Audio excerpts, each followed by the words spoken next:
What's up? What's up? What's up? Man, today we're going to talk about the secret to Alabama 2025 dominance. Let's get into it, man. First of all, we're going to say, man, the biggest question is it's not college football seem to be doing what the Caleb and the boys at the helm at University of Alabama and anything about Alabama dynasty. I think that's the wrong thing to even think about right now. What we should be thinking about right now is how is Kalen the boy going to build a new era of dominance that might be even scarier than it was on the coach Nick Saban. So the secret to Alabama dominating college football and winning the 2025-26 championship this year, I think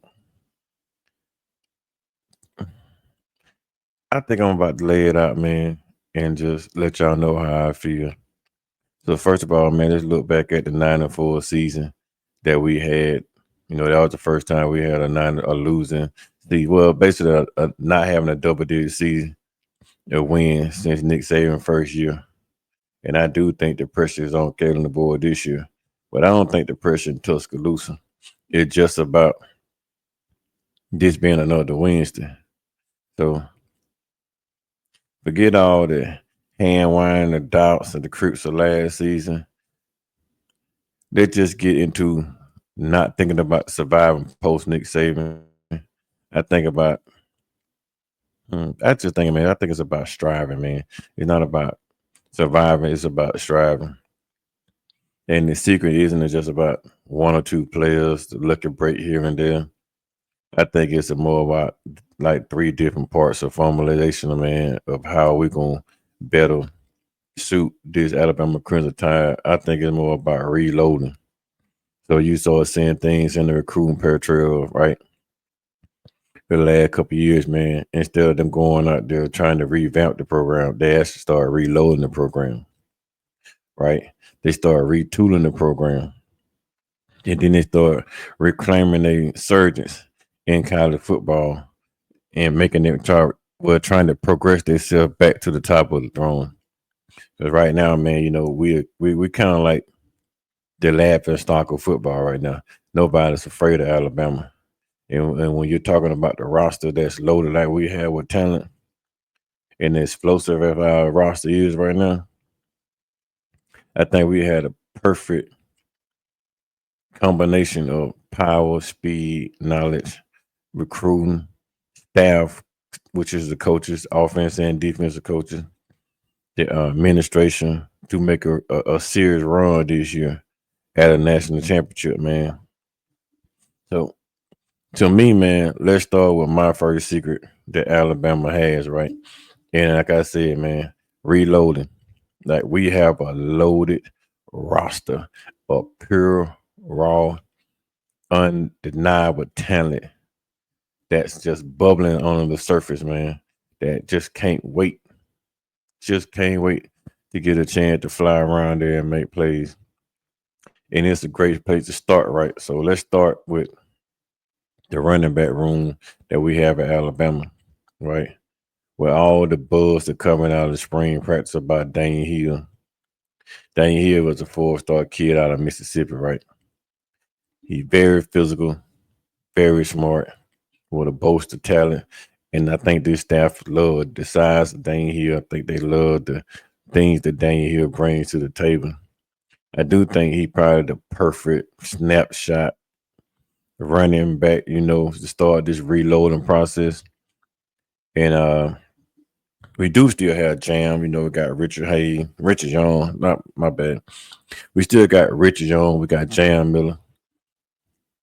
But Richard Young probably gonna be the key to the success right now, starting off him and Daniel Hill, because Richard Young is one of those powerful guys that came out of Florida, one of those 5-star kids that came out of University of Florida. You know, he didn't get many carries last year that I think we should. I think got about 24, 28 carries, somewhere between there. That we really thought that he would have a really good season last year, him and Justin Hayes, but Justin Hayes transferred out and went to Michigan. But we still loaded. Like I said, we got Daniel Hill, we got Richie Young, we got Jam Miller, we got EJ Cowell coming in. We still got AK Deer on the roster. So that room is loaded, man. So it's not about, like I said, it's not about anything like rebuilding. We just reloading the roster that we already have. It's already a loaded roster. We walk around here with a loaded gun. We just gotta put the bullets in the gun and get the bullet to fire right. That's the only way to get the bullet to fire consistently and fire right. You're gonna have to have that thing lubricated so they don't jam. I think with the offense that we have right now, the running back room that we have right now, Ryan Grubb is the lubrication that we need to get these guns firing at all cylinders, especially with an explosive passing game. You got those different running backs in there, man, that can bring the pain. Some that are elusive, some that's powerful, that can tear down a defense, that can wear down a defense. And I think that's going to be critical for the University of Alabama's success this year. Now let's flip to the defensive side of the ball, right? If Bama wanted to contend, they're gonna have to have a top 10 defense. I think that's probably gonna be the bigger issue that we gotta have. We need to get those guys on the defensive line to be wrecking ball guys, like severe, knock your in the dirt wrecking ball guys. So one of the key guys, I would think, like me personally, I would say my X factor for the defense right now would be James Smith. James Smith is a junior D lineman from Montgomery, Alabama. I think James Smith is set up, man, right now to have a monstrous, massive leap coming into this year. I think we saw a portion of what he could be and a portion of what James Smith should be this year in the Reliance Quest Bowl when he got his first career sack on his first career start. I think he's gonna be the guy that replaced Tim Keenan production. I think he may oversee Tim Keenan. And I do think he may be the best defensive lineman on this team that we've seen since Christian Barmore. And I honestly believe that with the potential he have, man, to be inside dominant, I think James Smith can easily be a first round draft pick this year. And right alongside of him, his former high school teammate coming out of Montgomery is Quay Russo. Now, Quay is a monster. Quay is different. Quay already started 12 games last year, piling up about 35, 36 tackles, I think. He also had a couple interceptions. So him, I think breakout means something else. It means going for a solid starter to be elite, game changer linebacker. I think he had the tools, man, and the experience to step up to be a consistent pass rusher and to become one of those every down type of threats, man, that every defensive coordinator wants, every offensive coordinator fears. I think Quay Russo can have a chance, man, to like be one of those guys, man, like Will Anderson from the past, man, that once you go inside your offensive game plan, you're gonna have to put forward. You're gonna have to realize what forward at. You got to recognize who Quay Russo is and where he at on every single snap. I think that's the type of player we have on that edge in Quay Russo. And I think that, from the season we had last year, then all the talks that they had this year with Pavia and Thomas Castellano down there in Florida State running his crap, I think they're gonna make Quay Russo even more vicious, even more hungrier. And I think that he should be on the perimeter, man. Him and James Smith should be on the road to have big production this year. And next, man, with this little section right here, my key here, I think the biggest key about all thing, like we know about the wide receivers, man. We know about Ryan Groves. We know about how he called plays. We know about how everything failed in Seattle. But I think outside of the running backs, Quay Russaw, James Smith, those X factors, I think Ryan Grover may be the most single-handed, the biggest X factor this year. And with Groves calling the plays, I know Alabama will have aggressive, push the ball down the field type of play calling. You know, we got guys like Isaiah Horton from the transfer portal. Can we cash in on Isaiah Horton? That's another question. We know what we have in Ryan, but can we cash in on Isaiah Horton? You know, Horton had a little taste of breakout in Miami, but it's a different type of ball game when you come over here to Tuscaloosa, man. And I think uniting him with Ty from 7-on-7, I think him and Ty uniting is probably going to be a really good thing. It depends on if Ty actually wins the starting job. Right now, I think Ty has the lead in the starting job, but you never know. So let's think about that, man, with Ryan Groves, right? The way everything is designed for him to make plays, open up down the field. You have a trio of wide receiver right now with Horton. Still got Jeremy Bernard, and you still got Ryan Williams, right? That secondary that we face first down there in Florida State is very, very talented. But I think those three guys are nightmares for the secondary, right? I know we got Earl Little down there. I'm quite sure Earl Little is the guy that we thought he was when he was at Alabama. We've seen some of the glimpses of Earl Little when he was at Alabama. But I don't think him and that defensive staff down there, those defense players down there, are actually ready for those three guys, not let alone the rest of the roster that we have behind them, the Lazier Brookses of the world, right? Not to mention we got Josh Quavers at tight end, you know, quiet, but late production last year. He did really, really well. I think he's gonna be huge in this scheme that Ryan Grover rolls because he like to track downfield so much that underneath stuff gonna be open. And it should be easier for Quavers and some of the other some of the old tight ends, to roll around to make a few plays. So I think those little sort of keys right there, man, will help them move forward for a championship. And could be one of the key pieces of the puzzle to help us get there this year. Now let's go to part two of this thing, man. What we think's about defining, let's just say defining matchups, right? With a reloaded roster, playing their talent on the roster, thinking about firing on all cylinders, trying to compete for a championship. I think folks in Alabama, man, the way our schedule is set up, I think we actually have a really, really, really good shot. But my next key to the path of dominance for Alabama, I think, is the schedule itself. And I really do think the schedule is going to be testing. It's going to test us first out the gate with Florida State. Then we're going to get a little Southern week off. Then we turn around and play Wisconsin. That's going to be very tested, Wisconsin game. Then we got a bye week before we go to Georgia. But let's start with the Florida State game, right? I already mentioned Florida State a little bit with things they bring back. But let's not mistake, right? Florida State is a huge, huge, huge program.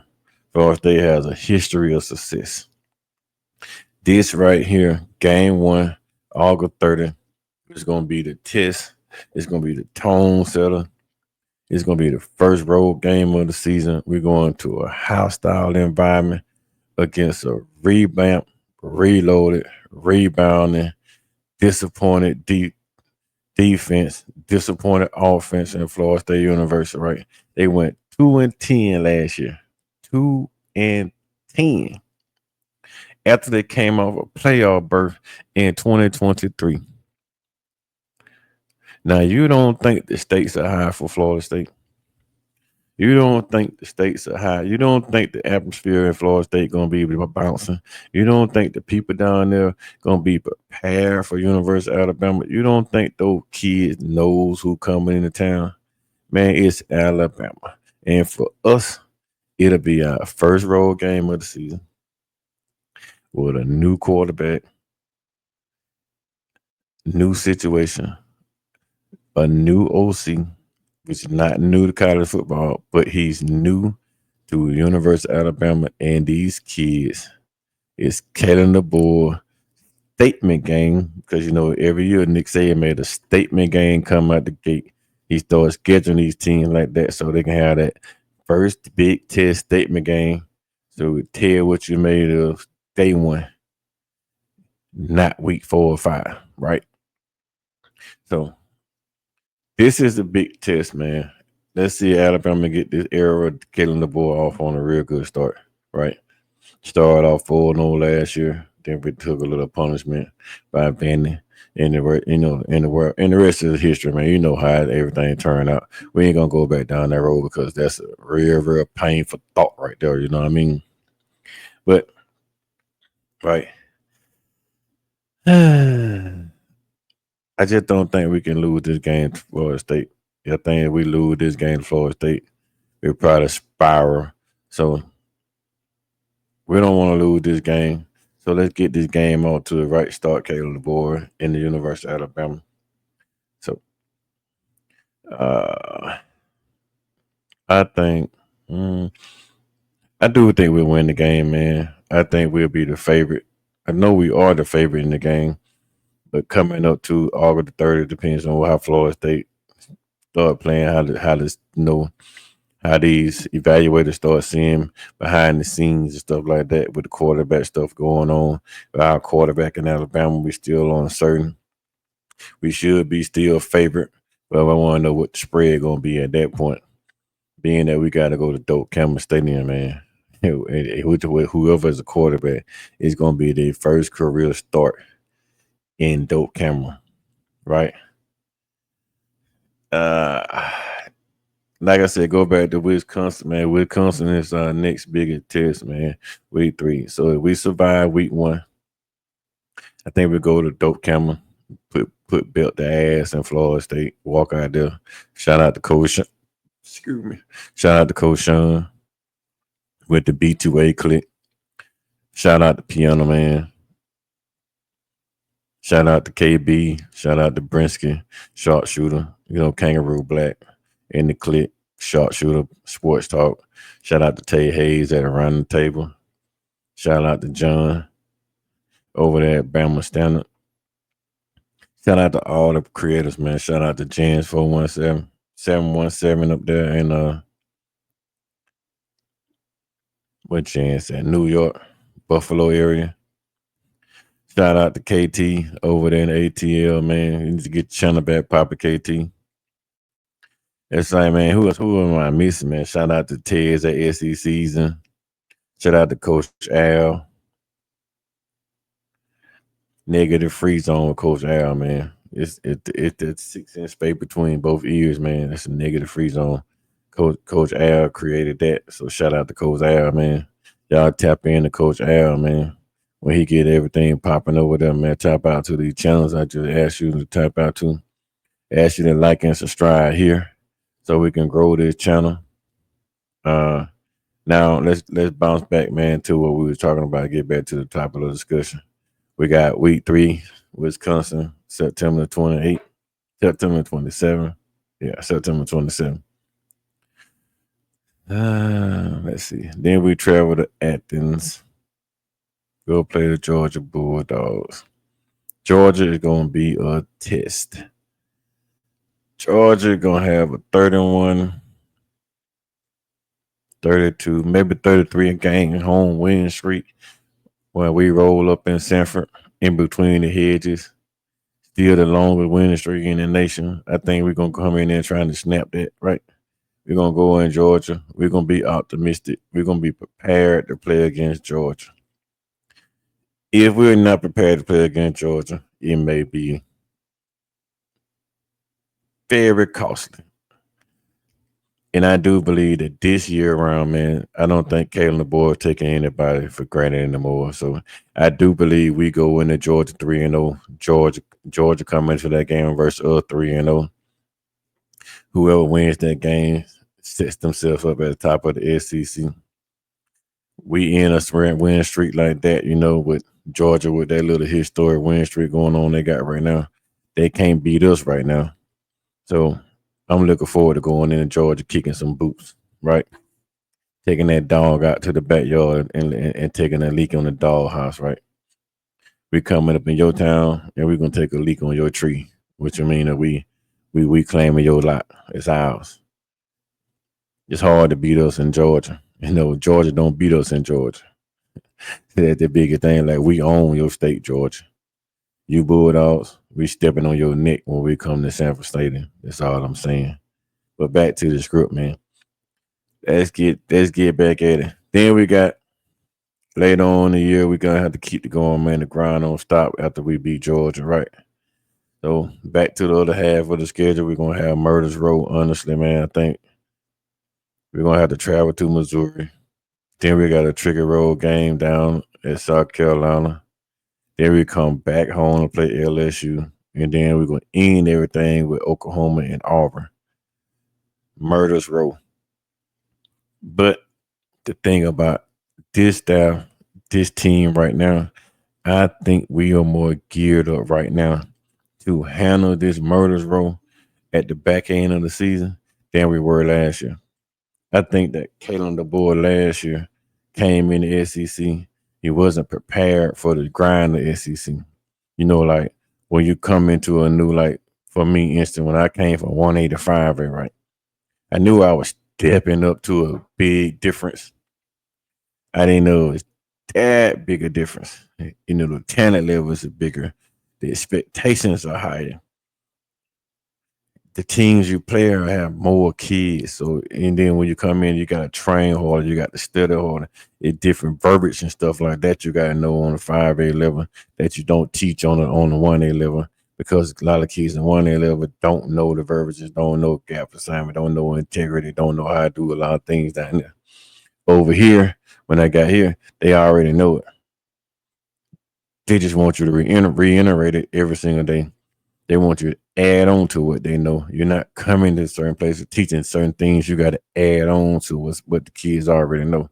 So, with that being said, man, I think now year 2, this staff should be predicated for success, because they don't learn from year 1 and had failure in year 1 for not being prepared for everything that you saw happen last year in 9-4.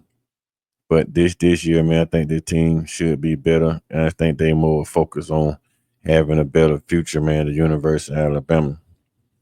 Now let's jump on to the third part, and I think this may be the most important part of anything about this whole little segment for Alabama dominance in 2025 on a run for a national championship. Is recognizing for this staff, for these players, for us as fans, we gotta recognize our future ain't coming. This is the future. Our future is right here, right now. We on the recruiting trail. We are probably the hottest team right now on the recruiting trail. We're bringing in monster recruits. We're evaluating like hell. We done brought in the number 2 player in the state of Alabama. We're working on the number 1 player in Alabama. We're working on the number 3 player in Alabama. We got the number 4 player in Alabama. We got the number 2 player in the state of Georgia. We got the number 2 linebacker. Man, listen, we ranking in recruits. We bringing them in. We stacking them up. We evaluate them real good. We got this program heading in the right direction, and it is now, not later. We have to be able to realize that the time is now. The future is now. Stop looking down the line saying, well, Nick Saban didn't win a title until his 3rd year. No. Our roster is loaded. When Coach Saban came here, he had to build a program. We already have a program that's built. It's loaded. It's time to reap the damn benefits. The future is now. The future ain't for 2026. The future is 2025, 26, and beyond. So let's get back to being Alabama. Right. Now we got, speaking of the future, we got Jet Tamala, 4-star guy out of Iowa. He was currently committed. We flipped him from Nebraska. He was 6'4", what, 215 ish, something like that, 4-star quarterback. You're bringing him in to compete with Keelan Russell. I think he coming in to bag up Keelan Russell, which I really think.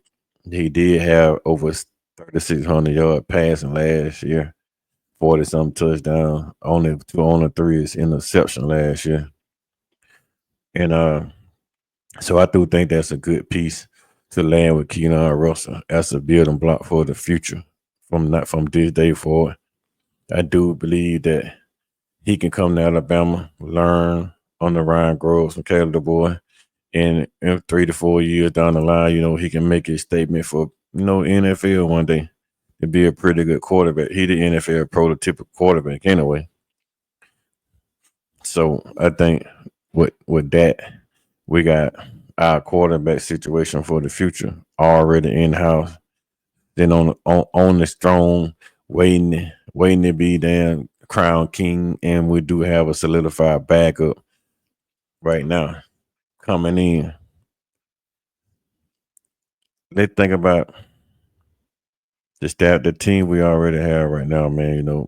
The biggest I think the biggest hit we got right now, or the biggest get we have right now in the recruiting, but when we got Jay Griffin out of the state of Georgia. He originated from Huntsville, so we know we got him. We also got Edmonds out of the state of Georgia, which is, 5-star cornerback out of Georgia. We beat Georgia for him. We beat Ohio State for both of them. We beat Auburn, Tennessee's, Miami's of the world. And we got 2 5-stars on defense, a corner and a linebacker to anchor the future on the defensive side. Then we went in and got one of the top tight ends in the country in Matt Suter. We got the best running back in the country in EJ Coel, right? We in the midst of picking up CD. Come on, Sedarian. I know you commit today in an hour or so. Come on home, bro. Come on home. So I'm gonna claim it. We're gonna bring in 5-star Sedarian Morgan right here in the state of Alabama. It was gonna be a massive win for the University of Alabama. Massive. Which gonna prove that we back on the generation of recruiting. That vintage Alabama recruiting like on the Nick Saban, man. So we back, baby. We are back. I'm loving it. Tuscaloosa is the standard, man. We ain't dropping off, man. We ain't going no damn well. We went on vacation, right? Bama went on vacation for a year, but our asses is back, and we ready. Like they said, we ready. Pastor Troy said them downside Georgia boy, they were ready. Coach Carl said they downside Bama boy, we ready. We ain't going nowhere. So get your popcorn ready, baby.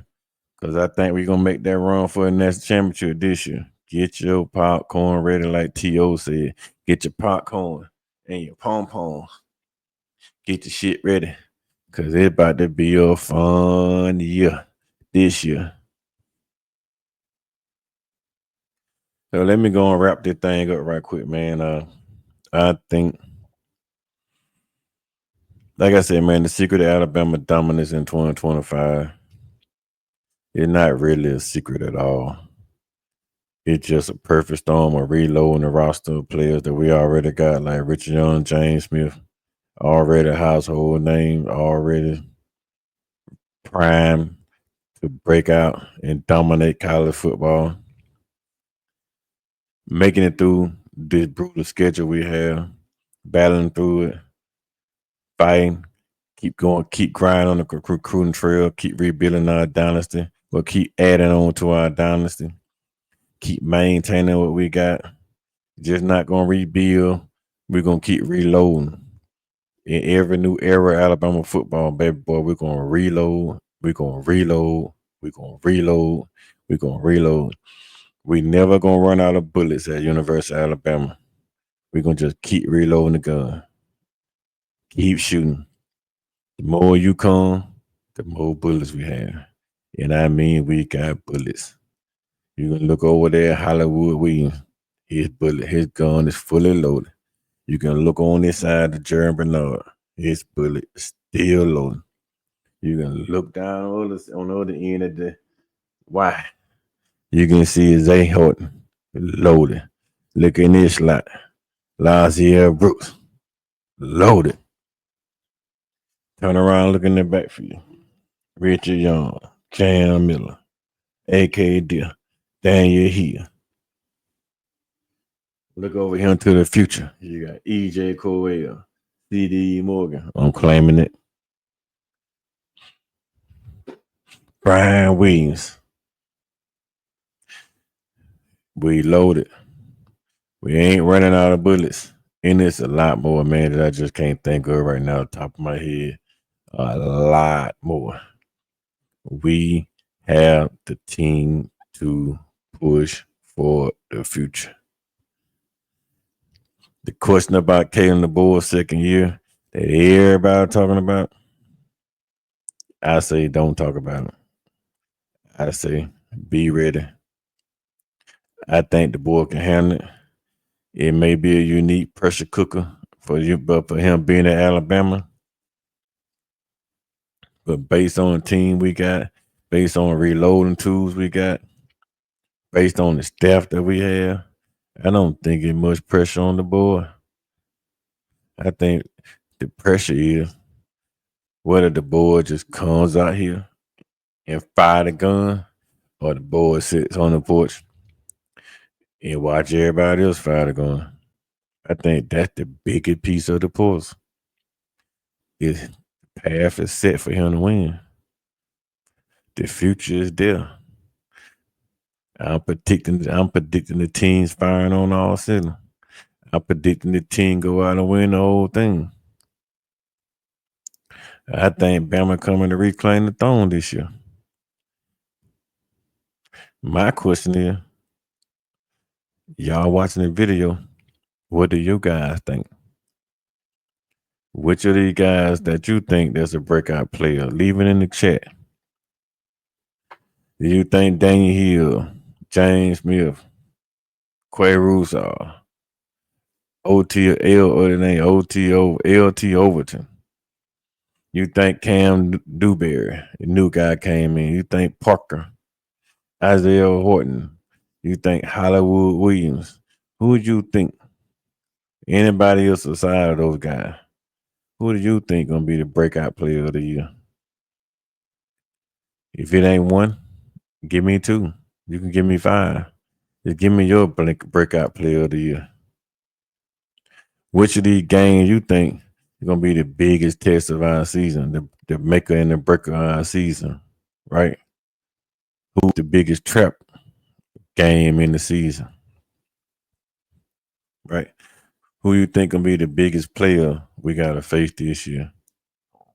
The biggest test, the most dominant player that you think the Tide gonna run against that they probably just can't defend this year. Who you think the biggest threat gonna be as coach this year? Let me know what y'all thoughts are, man. Put them down in the comment.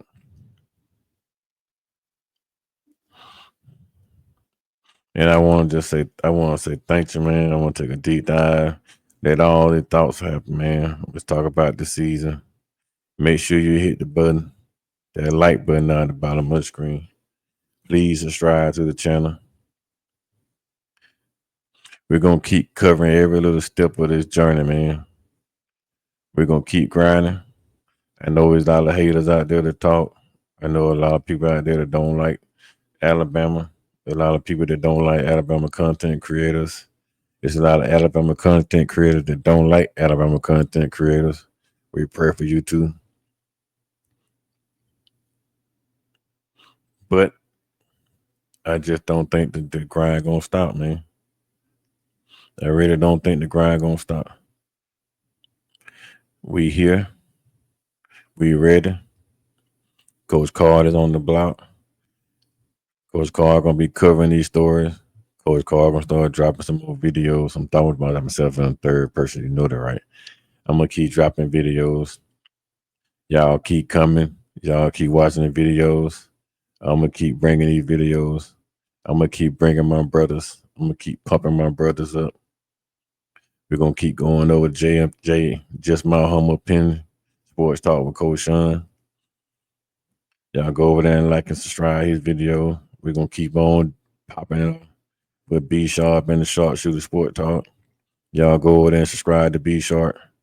B Sharp is real close to 1,000, man. Let's get B Sharp over 1,000 before his birthday here July the 17th. If we can get B Sharp over 1,000, B Sharp giving out college football 2026. One copy. I'm gonna match him a copy. Piano Man said he was gonna match him a copy. So that 3 copies, whatever system you have, we're gonna give out 3 copies of it. B Sharp gonna do it on his channel once he get to 1,000 subscribers. I also said that for every 10 subscribers he get until his birthday, every week I create something, man, on my 3D printer. You can just send me what you want, and I print it. Put your address inside my Twitter at Coach KD Taylor. You tell me what you want. I print it out. I'll send it to you. We just do a random drawing from one of the 10 people that subscribe to B Sharp channel, the new subscribers that he had. You put it in there, tell him what you want, and then I go out and I print it, and then I mail it to you. It's free of charge. Gotta be something that don't cost a whole lot to ship it, right? I can make things up to 225 millimeters wide, 225 millimeter long, 225 millimeter tall. Anything you want, just pick it out. I'll try to design it and get it to you. If I can't design, I'll try to get something close to that and get it to you. Ty Hayes is doing big things in the law firm, but make sure you go over there and subscribe to Ty Hayes when you see him on. Make sure y'all appreciate Ty Hayes, show Ty some love. Go over there, tap in with Piano Man. He on every morning at 8 o'clock. Him and KB on Friday nights. Going over there on this Friday because it's 4th of July. But roll over there and tap with those guys, man. Everybody know Kangaroo Black. Tap in with Kangaroo Black. One of the most positive guys we know out here. Great content over there, Kangaroo Black. Tap in with the Bama Standard. It's a great podcasters over there. With Clint Nam them over there, man. Tap in with Clint them. Tap in with Kyle Henderson. Tap in with Justin. Tap in with Jason out there. With Hall of Fame Sports. Man, just tap into all these content creators that you got there. Coach I. Go over there and Fandango Sports over there. Tap in with Trapper Paneer. Man, there's so many people I just can't think of everybody right now while I'm on this mic, man. Y'all shouts out to Lynn, man. Y'all tap in with Lynn. Lynn doing big things over there in NASCAR with Smart Grid. Y'all tap in with Lynn with Smart Grid, man, and support Lynn with Smart Grid. Tap in with Lisa Ross. Like I said, KT. Go ahead and hit KT channel up, man. I think she getting ready to get back and doing some content over there. You just go ahead and tap in, man. It's a lot of great content creators out here, and I can't think about them all, man, right now. But tap in with everybody, man. Like I said, hit the like button, hit the subscribe button, and roll down tide. We'll see y'all on the next go round. Coach Carl, I'm out. Peace.